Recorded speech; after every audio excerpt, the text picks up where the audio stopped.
The Digital ID Act came into effect in Australia in December 2024. And to understand the effects of digital ID, I think we have to first understand how identity works at a semi-technical level.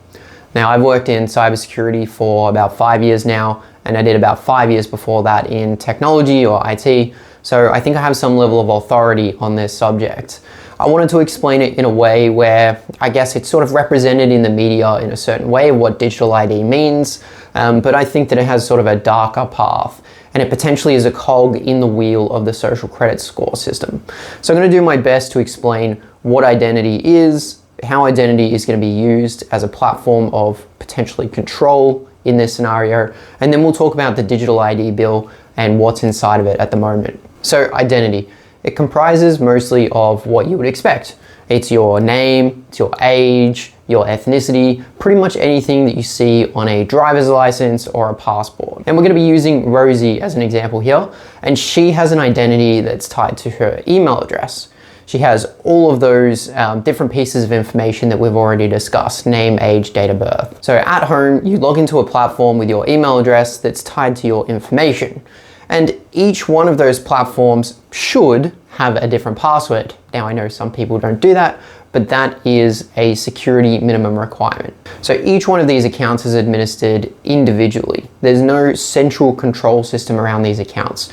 You log into one and it has nothing to do with the others.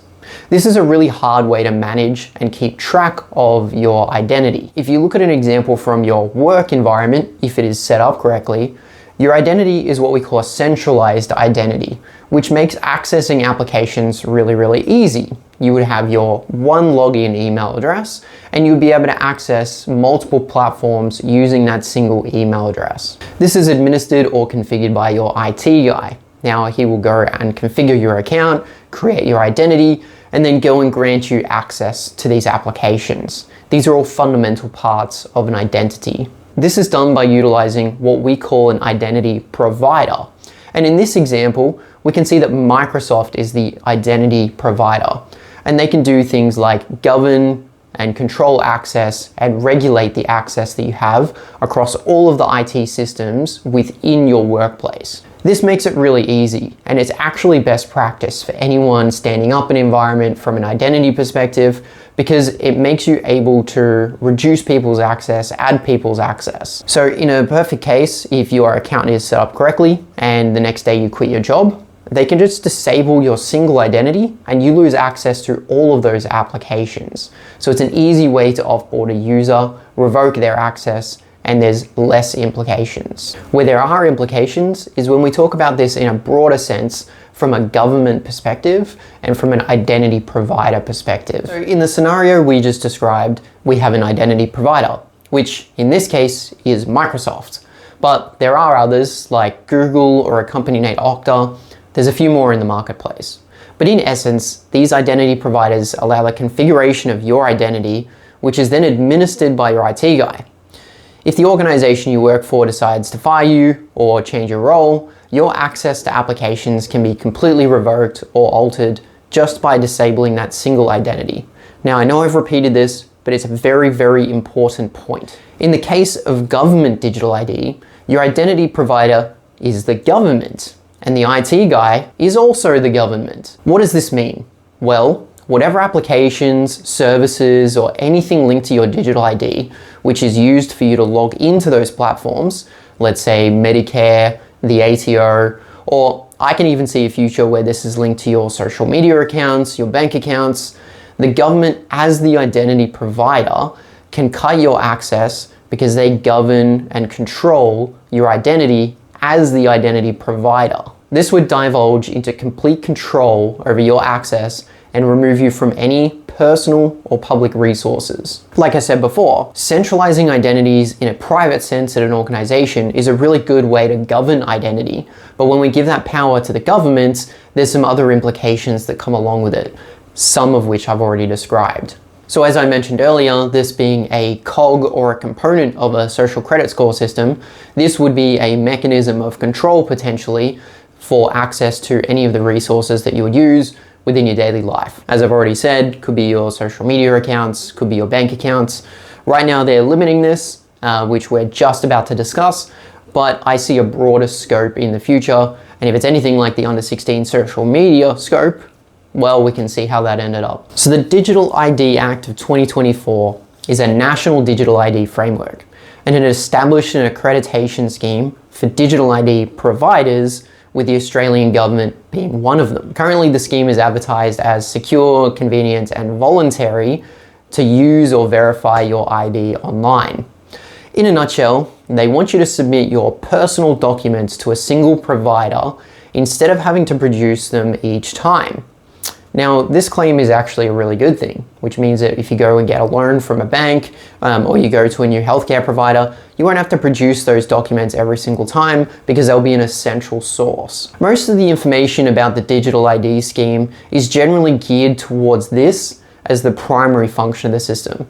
But I honestly believe that this is sort of a Trojan horse or a distraction from the identity provider issue that I've just talked about. You can currently use the My ID service to log into your MyGov account and access your government services.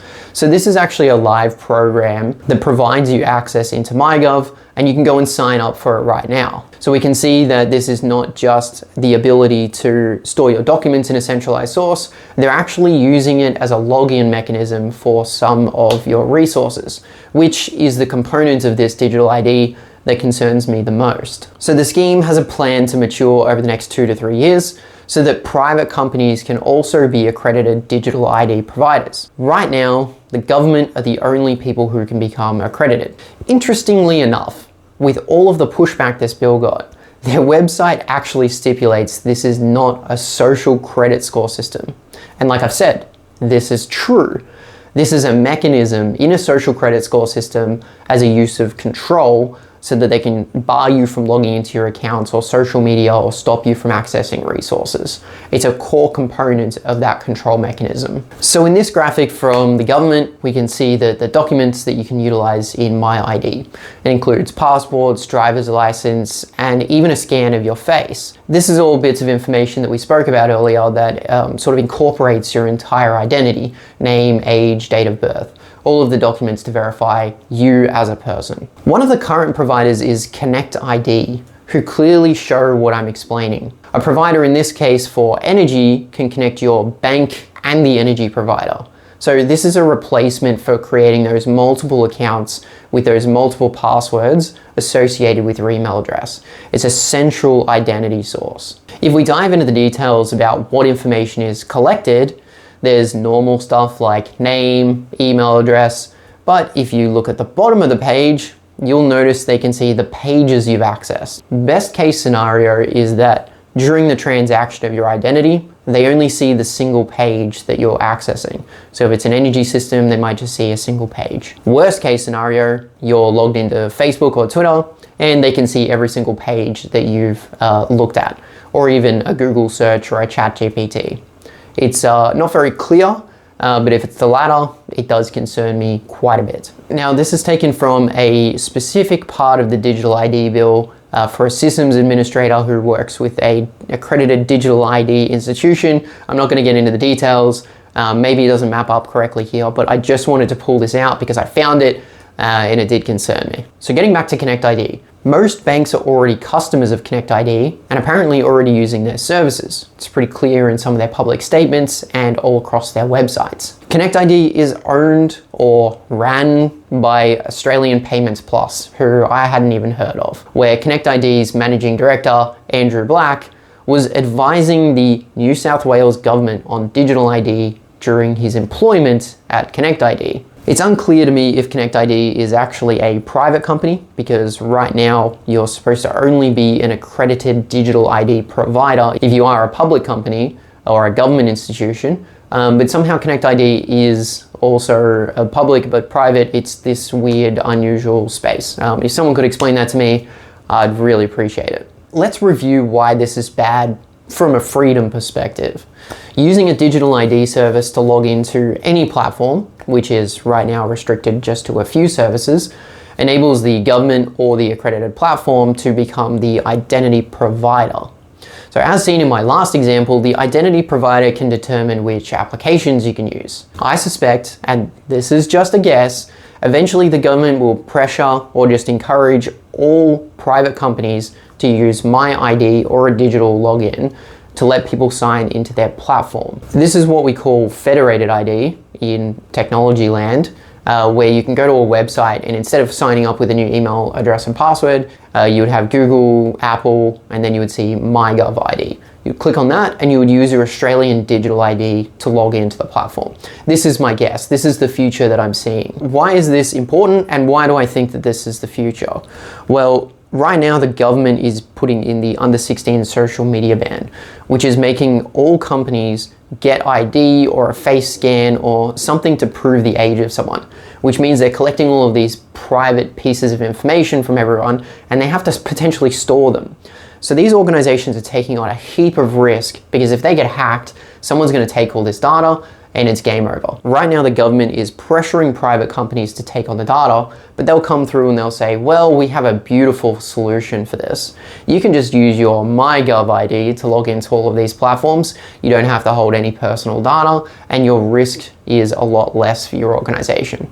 So first they create the problem, making them grab the personal information of everyone, but then they come through and they're the saviors and no longer do you have to hold this personal data.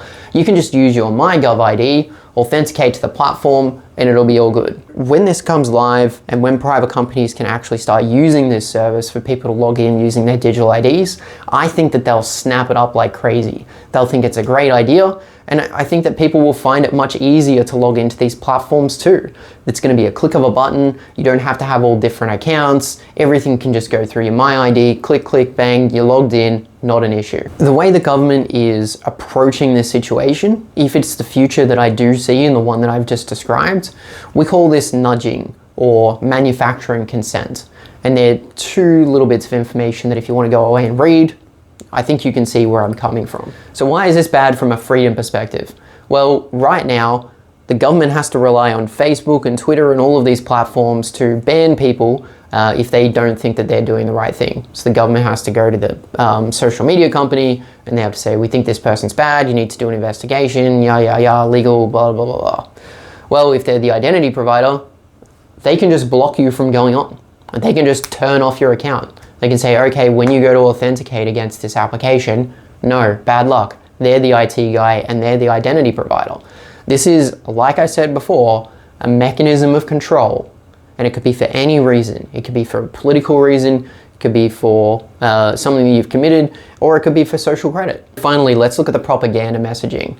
You know I'm deep in the rabbit hole when I'm going to bring something up like this, but please stay with me.